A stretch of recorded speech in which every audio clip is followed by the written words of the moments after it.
Hey friends, welcome back. This is Dr. Sherri, your host of Thriving Thoughts. I'm so excited to have you back this week. The music that you're listening to in the background is from my dear friend Derek Kretzer of the Plate Scrapers. You're going to want to check him out. I have the link in the show notes for you. And every week, I have candid conversations with remarkable women, and Kimberly Lynch is no exception. Kimberly is a writer. She has a self-described deep interior world. And I can relate to that. And I'm sure there's a lot of you ladies out there that can relate as well. Now, I know in our society, it's not very popular to be an introvert. In fact, we're kind of convinced that we're supposed to be an extrovert, right? Like that's the only way to be. Well, Kimberly, my dear remarkable friend, sheds some incredible light on just that issue. So you introverts, lean in. I'm with you. I'm one of them. I just occasionally masquerade as an extrovert, as you'll hear in this episode. So thanks for checking out the conversation with Kimberly today. Lean in, listen up, and enjoy. Hey, Kimberly, welcome to the show. Thank you. So glad you're here, and I'm glad to share you with the women that are listening. I'm excited to be here too.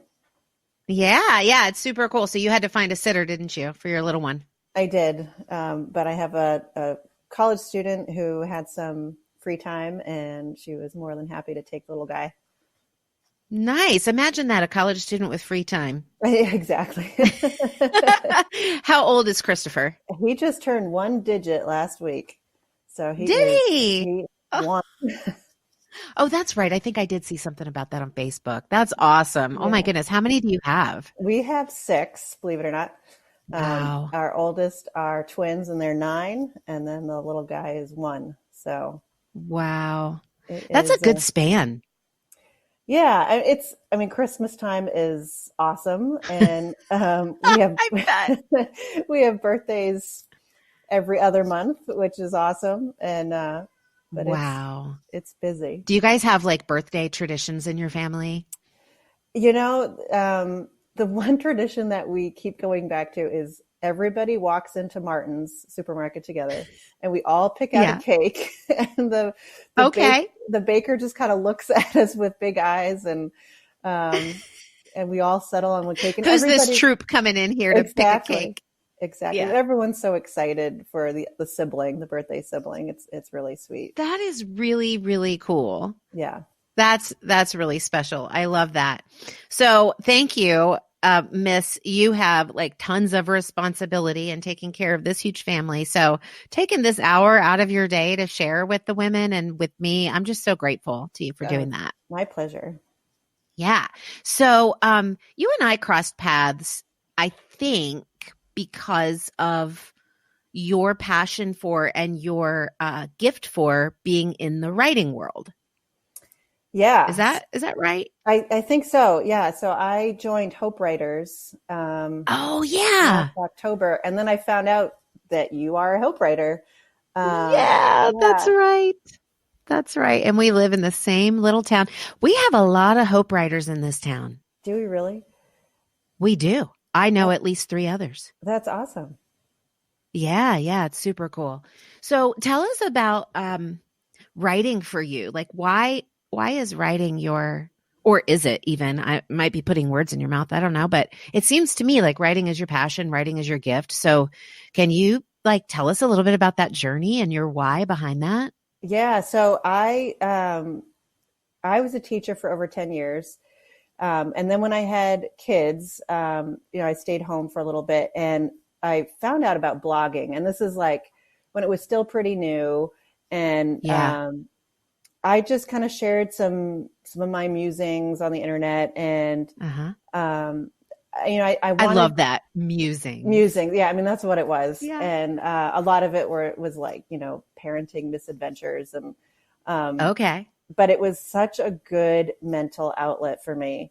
Because at the end of the day, after I'm sweeping up Cheerios and changing diapers and at the end of the day, giving of you all day long and not really even, I mean, even if you, as writers, as creatives, we have thoughts, but I mean, when you're going from one thing to the next, like you're talking about, it's really hard to capture those. Mm-hmm.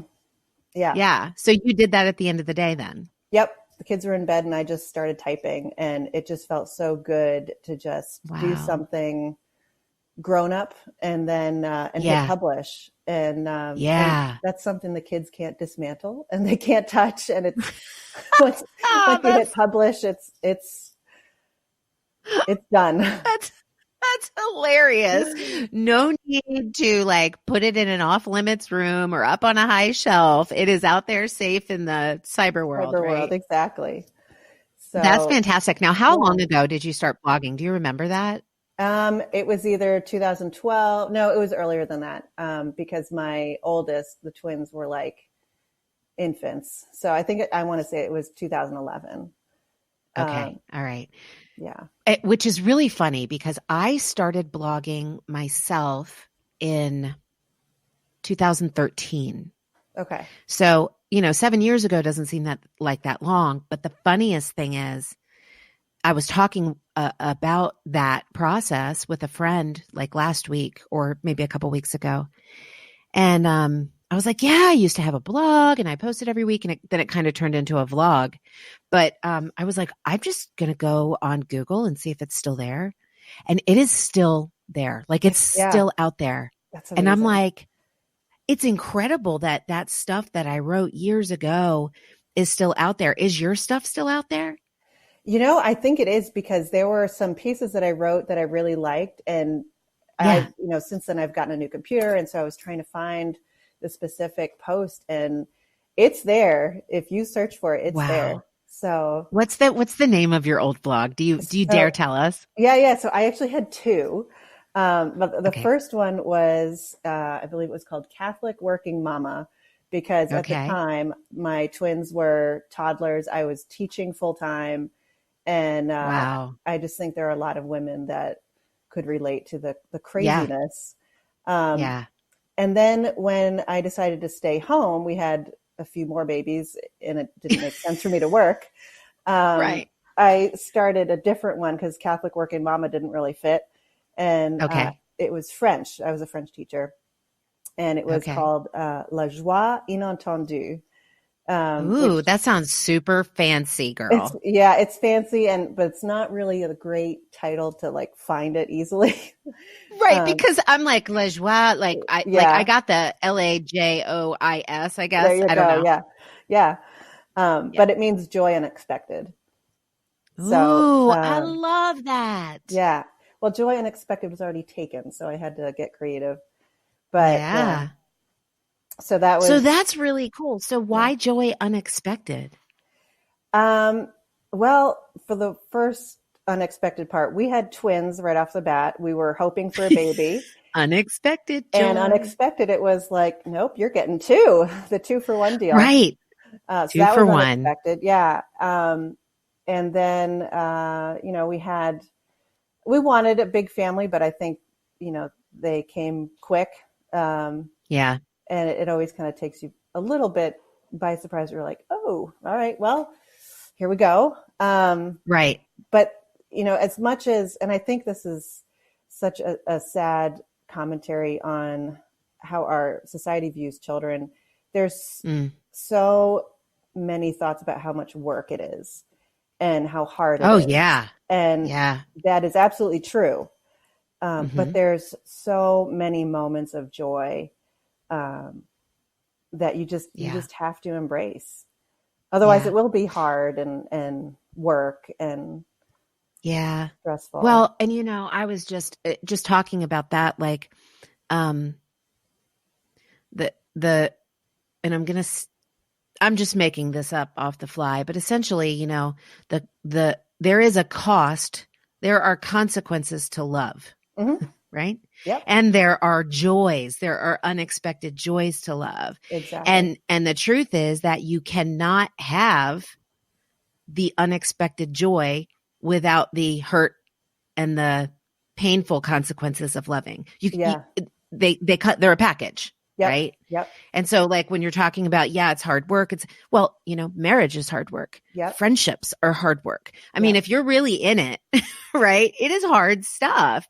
And I think that's one of the lies that kind of, I don't know where it comes from, but like life is not supposed to be easy. Yeah. It's, relationships aren't supposed to be easy. Kids are certainly not supposed to be easy. I mean, if they were, you wouldn't have to put plugs in the outlets to keep them from electrocuting themselves. And, That's right. so yeah, that's beautiful. Yeah. Thank you for sharing that with us. So so can you speak to that for just a minute? Like when you say kids are a lot of hard work and they bring a lot of joy, can you give us a couple examples of both of those? Yeah. So the mornings at our house are absolutely crazy when we're getting ready for school because, and we've all been there. Some kids don't want to get ready. They don't want to get dressed. They'd rather stay in their jammies. Someone spills the cereal. Someone, there's always one kid who can't find their shoes. And no matter what you do the night before, yes, I know we have to prepare and we can, get ready as much the night before. Something inevitably goes wrong in the morning. And it makes me want to rip my hair out sometimes. But then when we're actually in the car and we're driving to school, this is like one of my favorite moments of the day. They just start asking questions or they just start making observations. Like we come over this one particular hill, you know where I'm talking about, the AS Roads School. Yeah. And it's just this beautiful vista and it is. Yeah, right over the bridges there. Yeah. Yep. And they always comment on like the cloud formations because sometimes the clouds get kind of stuck in the valley. Or there's usually deer the time we pass by that open field there. Wow. And they're always just so like in awe. And it reminds me, as adults, we kind of like, oh, it's deer, watch out, they're going to run into my car. But they're like, look, they're so beautiful. Wow. Or they remark on like sunbeams just reaching through the clouds. And we have a little saying that when we see sunbeams, it means that God's touching someone or speaking to someone. And so they're like, oh, God's having a conversation. Oh, I love that. Sunbeams, conversation sunbeams. Yeah. And it's just so much innocence and kind of that innate joy. And I think you're speaking to something that I am not a mom, but I certainly have a lot of friends who are. And I think you're speaking to something that's key for a lot of them that I've talked to that I'm going to extrapolate from the Hope Writers mantra of, writing in the cracks and writing in the chunks, so you can fit writing in the cracks and fit writing in chunk time too. And I think a lot of times, our families are so busy. The kids are busy with activities, with school, with whatever. We're busy with work. There's just so many demands, we're pulled in all different directions. And so I know a lot of moms struggle to feel like they're having quality time with their kids. And I think you can speak a little bit more to that. But what my commentary, what I just got from what you shared is that you just have quality time in the cracks there in the car on the way to school, not like purposefully not turning on the radio or, not having devices in the car. I don't know what you do to facilitate that conversation, but maybe you can share with us how you steal quality time with your family. Yeah, no, that's a great question. And especially when we have, so many, our other, challenge is trying to find quality time with each child individually. And so like any moment that you can find to do that it's so life-giving for them. But, one time my son came down, he got the game Battleship for Christmas and I'm cooking dinner and he just kind of set it up. And he's like, will you play Battleship with me, Mom? And it was, that sort of thing is, he loved that. And even though I was, a little distracted, he just wanted to spend time with me. And I think the other thing, going back to our conversation in the car is, not forcing it because then it's superficial and it's not organic. And so if I were to say, tell me something you learned in school today, sometimes that evokes discussion or like, or I'll say like, I'll just give them a prompt. Sometimes it evokes discussion, but other times, they might just not, they just don't want to talk. Cause it doesn't. So just natural. Like being at peace with the grabbing it when you can and not being distressed when it doesn't happen. Right. Yeah, exactly. I know, a lot of parents really value the family dinner time, and Yeah. and that is valuable, but the conversations that come of it have to be like my kids go to a Montessori school, and one of the things that Maria Montessori says a lot is let the child lead. And Yeah. Okay. so like let my son talk about his love for trains, or let my daughter open up and tell me about how she learned prime numbers in school, and she's feeling really good about it. And Yeah. but if you let them kind of take the lead there, they're going to feel so valued and Hmm. important, as opposed to, a robotic Yeah. question and answer session. Yeah. So what would you say to a mom who says, that sounds beautiful, Kimberly? That sounds amazing. I would love to do that. But how do I do that? How do I let the child lead? I mean, for us, it's been, we do spend a lot of time in the car with all the activities that we do. Uh, Yeah. if someone points out something they see, hey, look at that cloud. It looks like a rabbit to me. Hmm. Or in the fall, oh my goodness, that tree is such a beautiful red. Did you see that? Yeah. Um, children are great observers, and Yeah. um, they just need a little, uh, just a little like, hey, look at that.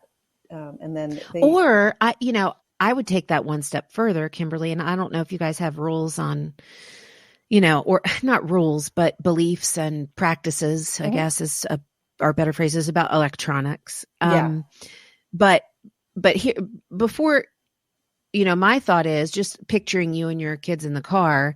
The only way kids can make observations or make spontaneous conversation about cloud formations in the sky is if they are not otherwise engaged. correct. Yeah. So we don't have any DVD or movie going on in the car. Um, Okay. Occasionally, I will play a podcast that's for Okay. kids. There's a great one Uh-huh. called Wow in the World. It's all about science, and it's Wow quirky in and the funny. world. Yep, it's produced Okay. by NPR, and the two Oh, hosts cool. they're super quirky and funny, and um, it's really well done. So we'll listen to that, especially if everyone is like, especially at the end of the school day, they're like, wow, Yeah. okay, let's listen to Yeah. this. Um, Which could provide fodder for future spontaneous Absolutely. discussions. Yep. Yeah, sure. Yep. My kids don't own a phone, and frankly, I think they're too Okay. young anyway. Um, Okay. Well, your oldest you said are 9, they're right? 9. Yeah. Yeah. Yeah. Yeah. So, yeah. And even when we get home, we kind of have an unspoken rule that during the school week, we don't turn on the TV. Um, Oh, wow. well, first of all, there just doesn't seem to be enough time, because once uh, we get home, and we have a snack, and then usually there's some activity that someone has to do, Yeah. or we're getting ready for dinner, and Yeah. after dinner we get washed up and we go to bed. The Right. TV just kind of sucks everybody in, and Yeah. you have to like, um, I don't know what the word is, but when you turn it off, you have to like reintegrate into the real world a little bit. I find. No. Oh, that is so true. And I was just listening to another podcast the other day talking about how it's like with Netflix binging or anything like that, like very often people will just turn the TV on and it's on in the background. Yep. It's just on. But our brains still are very distracted by Yep. that Yep. activity. And so I mean, I think you're probably in the minority of families who don't turn the TV on during the week. Well, we actually moved our TV from the living room area into, we Uh, have an extra bedroom that we've kind of made the playroom. And so if you want to go Okay. watch TV, it's like upstairs and in a corner of the house. It's not in a Wow. communal living area. Um, Yeah. and we don't have cable either. So if they want to watch a Yeah. show, it's got to be intentional. I want to watch, Yeah. Cat in the Hat or Curious George. Right. They have to choose it. Okay. Yeah. I mean, is it does every week in and out and every week out, do we follow that rule? No, there are some times when Sure. I'll see them turning on the show, but especially, but in general, that's your general. expectation. Yeah. Yeah.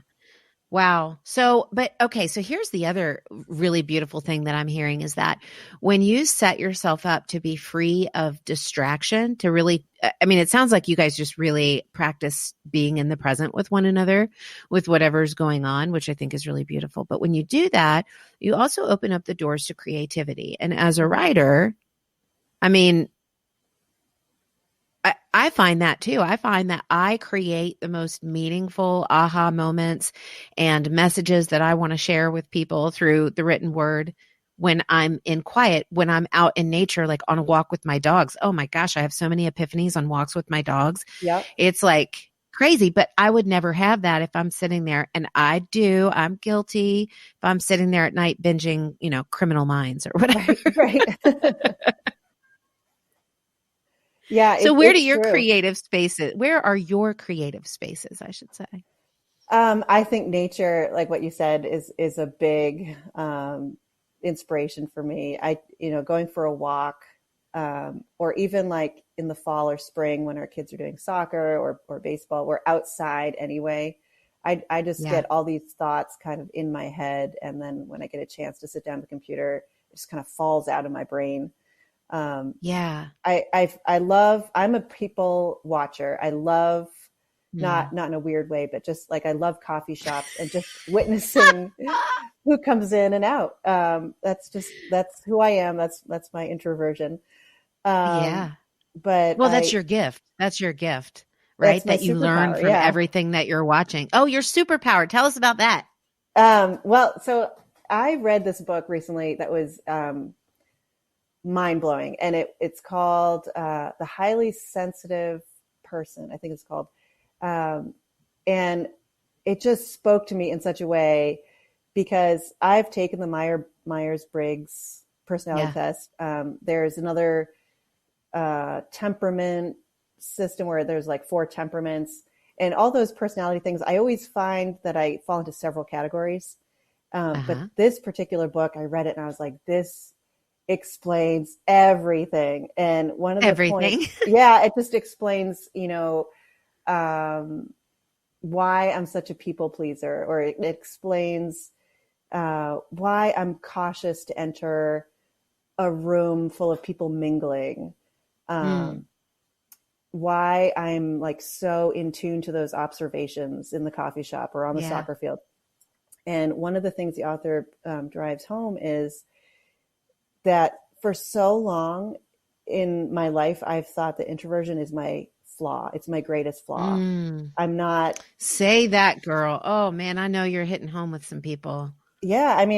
Our culture really, I think is for the extroverted, salesman or the extroverted speaker or, and so as an introvert, I was constantly being told like, you need to open up more. You need to talk more. You need to, right. As though you are not created perfectly. Right. Exactly. Yeah. But this book really drove home the fact that it's not a flaw. In fact, it's a beautiful gift. Yes. A superpower. Yeah. Yeah. Okay. A couple of things there before you go on with that, Kimberly, that I love that you just said. In my experience, whenever my specialty is up here in the mind, the head of women, and how we can berate ourselves without realizing it. But one of the lies that we tell ourselves all of the time starts with the phrase that you mentioned, which is you need to, or I need to. Mm-hmm. And I find that when we tell ourselves that we need to do something, we are trying to shove something in that's not supposed to be there. That's not our gift. Yes. Like if it was our gift, if we were drawn to it naturally, we wouldn't feel the need to do it. We would just do it. Right. Exactly. So that's, I love that you said that.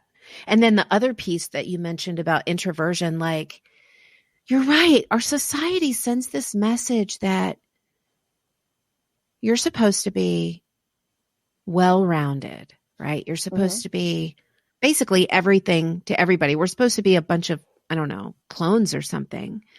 And that if you don't fit into that, gregarious, outgoing life of the party, that there's something wrong with you, that you don't have a place even.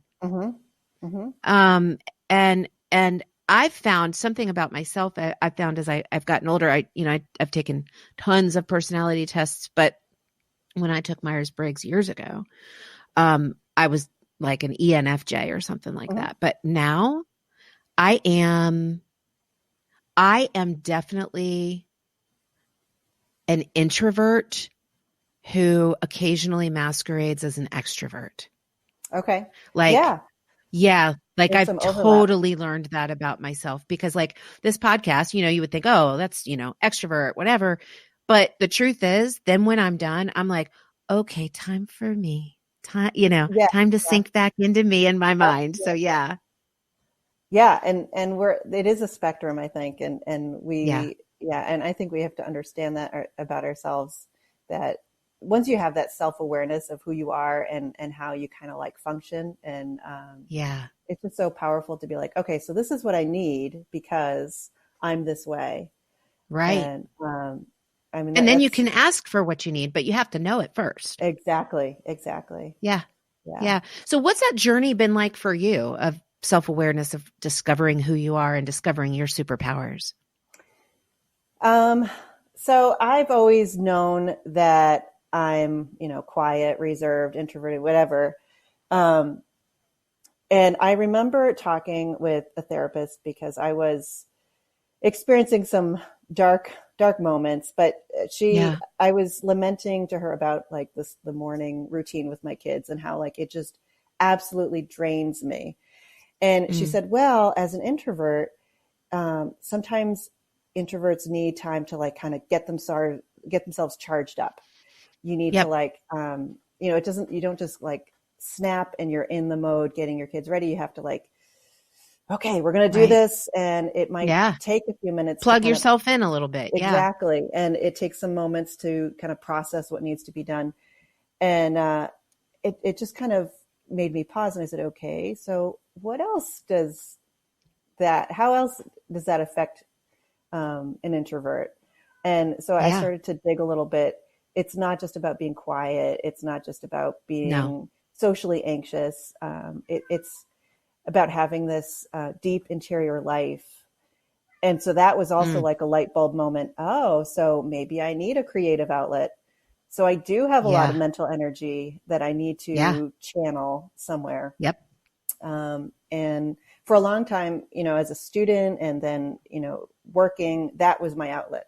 There's a lot of adult mental stimulation that I can get out in my work.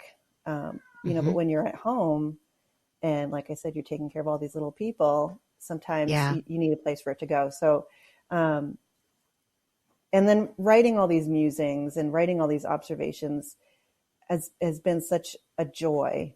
And, and going back to the book I mentioned, The Highly Sensitive Person, the author talks about there's warriors in the culture, and those are your extroverts.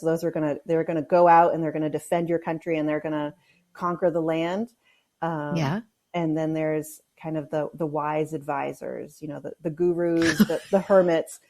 And every culture needs those too. So sitting in the study, their pipe, exactly. Solving all of the world's problems just through thought. Exactly. So if I look at myself in that frame of mind, okay, so I'm not a warrior and I don't have to be. I have other That's right. things to contribute. Yes. Well, not only do you not have to be, but man, if you tried to be, we'd be losing out on the gifts that you really have because you wouldn't be spending time invested in those. Right. Yeah.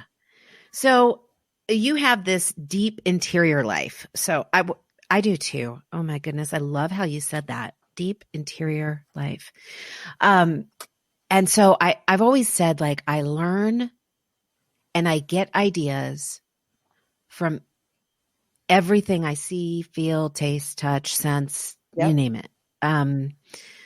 And so thank you for giving me a phrase to call that a deep interior life, because that's what it feels like. So because I have a deep interior life, that's why God gifted me with this entire process towards thriving thoughts, because I understand what it's like to be in a deep interior life and to have a deep unhealthy interior life. There's unhealthy ways of interpreting things and the lies that we tell ourselves. So for you, what have been the biggest challenges for you of having a deep interior life? Boy, that's a good question. Well, the first challenge I would say is definitely finding a place to put all those thoughts. Yeah. Because when you harbor all these ideas and all this information, it like becomes a storm. Yes. Sometimes, it needs to get good. out. Yeah. Yeah. Yep. And I think a lot of times, like you said, the I need tos can kind of take over. Yep. Or, sometimes all those thoughts, they can weigh you down if, like I said, if you don't have an outlet.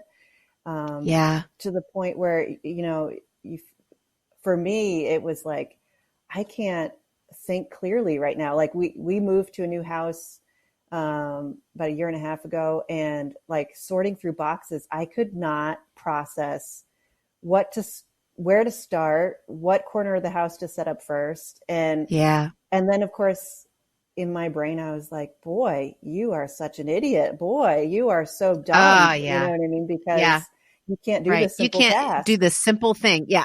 Yeah.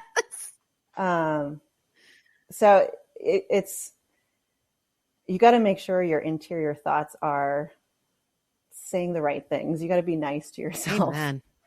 Yes. Yes. And if your interior thoughts are not nice, then we've got to figure out what's going on. Is there an unmet need that, or do you need to, connect with another human person? Do you need to find some kind of outlet? Do you need to get outside more? Do you need to exercise more? Exercise has been another big one, even if it's just a simple walk, because it's all energy. It needs to get out. It needs to get out. I think that's a really beautiful thing about what you said about making sure that for those of us that have this deep interior world, that we do have places for stuff to go. Because for me, I am almost,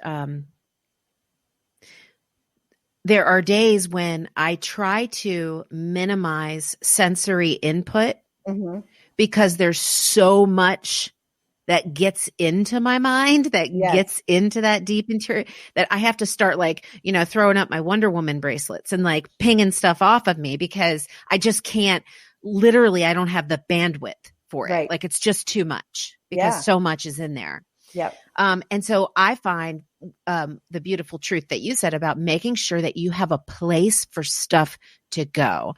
So I actually, we're going to talk about your place, because you've got a really beautiful new project that you're working on right now that I think is one of your places. But so I have so many ideas all of the time. And then I very often feel unaccomplished. I feel like a failure because I'm not doing something with them. Right. I'm not finding a place for them to go. And so I have this, I use humor a lot, but humor in kind of a snarky but still humorous way of like when I see things that bother me. One, I understand that we're not supposed to live a life where nothing bothers us. Okay. So if we get frustrated, if we have irritations, that's okay.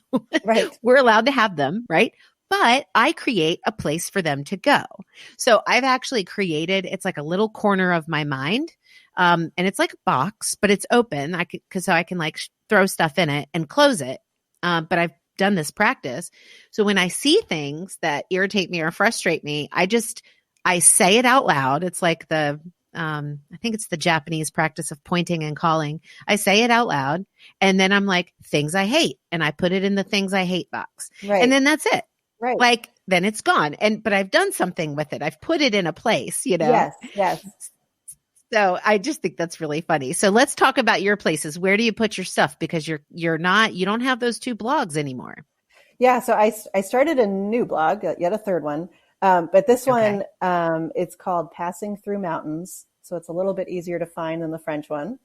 And the inspiration for that title comes from a quote from a favorite saint of mine, Saint Jose Maria Escriva, who's the patron saint of the ordinary, which I love that we're all ordinary. And so, but his main point is that everybody can become a saint. You don't need to be a pope or Mother Teresa.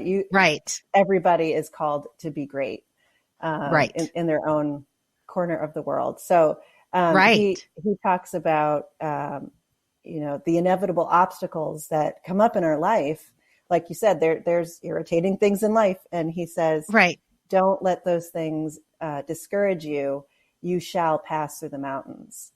And I love the image of, we live around mountains now, when you're in a dark valley or you're in a dark path and like, there's no clearing and you just think like, oh, is this ever going to get better? And then all of a sudden, like the path opens up, or you get your destination on top of the mountain and you can see the view. And, but that's what it feels like that's what you're saying that describes is like, you're actually, when you're in that place that feels so dark, you're actually passing through mountains. Exactly. Is that the picture? Oh, wow. That's great. Yeah. Yeah. Oh, I love it. That's beautiful. Well, yeah. So it just really spoke to me when I was, kind of feeling like bored and needed some kind of like that outlet we've talked about. Yeah. And I thought, okay, so when is my path going to open up? And, I just think it's important to just acknowledge that we're all passing through mountains. We're all, life always goes through mountains some way or another. Nobody is exempt from struggle. So anyway, I got that right. Yeah. So, and we all have to process it one way or the other. So, and then, joining Hope Writers kind of has given me, the know-how, like, okay, so I do need an email list. How do I get one? The nitty gritty, how to market it in a way and what posts are popular and, how do you write a meaningful, post that people will read? Yeah. So can you speak to that a little bit? I know, I know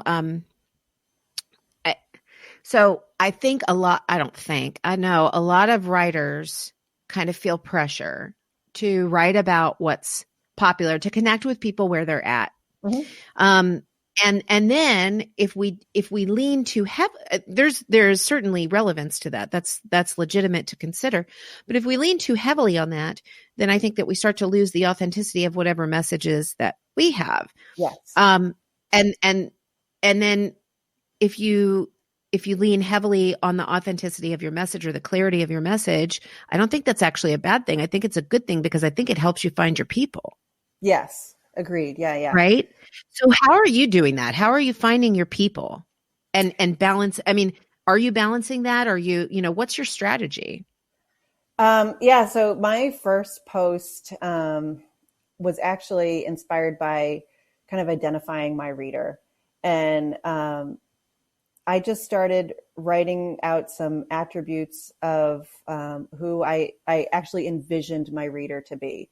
Age, place in life, marital status, all this stuff. And I read it to my husband and he goes, well, that sounds a lot like you. And so, but I looked at him and I said, well, yeah, but do you think other women could identify with what I've described? And he said, absolutely. So we are connected to each other. And I think it really helps to have that person in mind. And so when I launched it, and then of course I have a Facebook page and my husband shared my Facebook page. You have to like be okay with putting it out there if you want readers. It was popular and a lot of people said, wow, this really spoke to me. And that's like the genuine authenticity that you're talking about. Now, if I want to gain more readers, and Passing Through Mountains is pretty new, so I don't have a huge reader base yet. But if I want to, attract readers, then I've got to use the right hashtags on Instagram. Yeah, I've got to write a title that's, not clickbait, but something that will attract someone to click. Why should they click here? So, the title should be something like 5 affirmations to tell yourself, something like that. For sure. People are going to click on that as opposed to just some kind of flowery title. As much as I love flowery titles. I know, oh my goodness. I am so glad you're talking about this because I struggle so much and I am such a dig your heels in, tenacious, full on stubborn woman. Yeah. That I'm like, I don't care what they say I should do. Like, this is my heart and this is how I'm going to do it. And I think a lot of times it gets me to the right person, but not as quickly as if I would just bend my will a little bit and just listen to some of the wisdom. Yeah. Yeah. I mean, I, for one, I don't, when blogging first became a thing, I subscribed to all sorts of blogs. And then a lot of them turned very salesy really quickly. Yeah. Promoting their own work. And that's fine. And I get it. And that's, their ways of generating income. But the ones that became real salesy, I unsubscribed. And so I think there's been a shift. People are looking for the authentic, organic, and natural things. Yes. But they're not going to look for it either. So you've got to find a way to show them. To put it in their face. Yeah. Exactly. Yeah. Yeah, for sure. So you are Passing Through Mountains. How do we, tell us before you tell us how to find it. What do you write about? And who are you writing to? Because I want the women listening to be able to say, oh, that's me. Yeah. So I'm writing to women like myself who are middle-aged. They, what's middle-aged to you? For me, I am nearing my 40th birthday. Oh my gosh. Then what am I? I'm 45. I'm like middle-aged. I'm thinking like, that's like me. Right. And you're like, oh, I'm getting close to 40. I think we're all middle-aged all together. No, there is no age limit, but it's certainly not, it's probably not going to speak to people who are the millennial generation. Okay, clear enough. Yeah. So these are, people who've had some punches thrown at them. Life's given them some curveballs. I write some about unexpected joys. Yeah. Unexpected joys and unexpected trials. For example, I have a dear friend who struggles with infertility. Maybe readers who struggle in their marriage, or maybe they have children that maybe have special needs, or it's people who are finding themselves like, goodness gracious, this life is so tiring. And is there anything what's the point, I'm in the dark valley and I need to see that I'm actually passing through mountains. Exactly. Yeah. Yeah. So, I do kind of make it feminine in nature, but it could be for men, anyone who's really like, just kind of tired of this valley. Yeah. And, but people who, they're looking for inspiration, they're, needing affirmation that what they're doing is, living life takes courage and resolve. And, yes, it does. one of the things that I need is just affirmation and someone to see what I'm doing, especially as moms. We do so many small things, and not that my kids or my husband take me for granted, but it's easy to miss those little things because they're always there and they're small. Right. So I need someone to say, hey, I see you. And you're a rock star because you are washing the dishes, or, because you're holding it all together. Yeah. And okay. So it sounds like you're really speaking to the heart of moms. That's what it sounds like to me. Yeah, I didn't want to make it a mommy blog. I didn't really want to Yeah. write about my kids necessarily just for their privacy, but I spend most of my days momming. Yeah. So, Right. that's a lot of what's in my brain. Well, so you have a lot of wisdom to share. You have a lot, of all of that deep interior world processing that's gone on to share. Yeah. Yeah. I guess I do. What the thing that's kind of grounded me is my faith. So I do talk about my faith life. And Okay. I was just going to ask you if you incorporate that. yeah. So, I'm Catholic, but it's not necessarily for Catholic readers. Yeah. It's could be any Christian. It could be anybody who believes, has a religious foundation. Yeah. Um, Okay. yeah. And because that is also part of your deep interior life is the spiritual nature of things. Yes. So yeah, it is. Yeah. And that's good for the women listening to know so that they can determine how they fit into your readership. So I want women to check you out because you've got some great articles and I'm on your email list. How often do you email articles? Is it once a week or twice a week? So I've been trying to do it once a week. This week, I actually submitted something for Her View from Home. So I don't have anything to give to the readers this week. And then on Mondays, I try to come up with some kind of inspirational quote that goes directly to your inbox. So awesome. I love it. I love receiving it. So thank you for that. I'm glad you subscribed. Yeah. So how can the women subscribe? How can the women listening check out Passing Through Mountains, get to hear your heart through your writing and your musings? So it's www.passingthroughmountains.com, all one word. Okay. And there is a subscribe button on the right side, right underneath my picture. And they can also find me on Facebook, Passing Through Mountains. Just put it in the search bar and you'll see my face. And great. We will include those links too. So awesome. People can just click and find you there.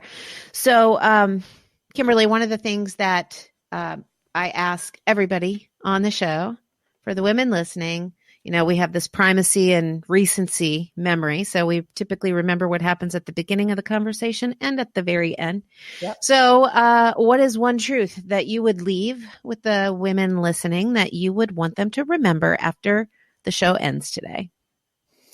One little nugget of truth that I love is the phrase, "You are known and loved."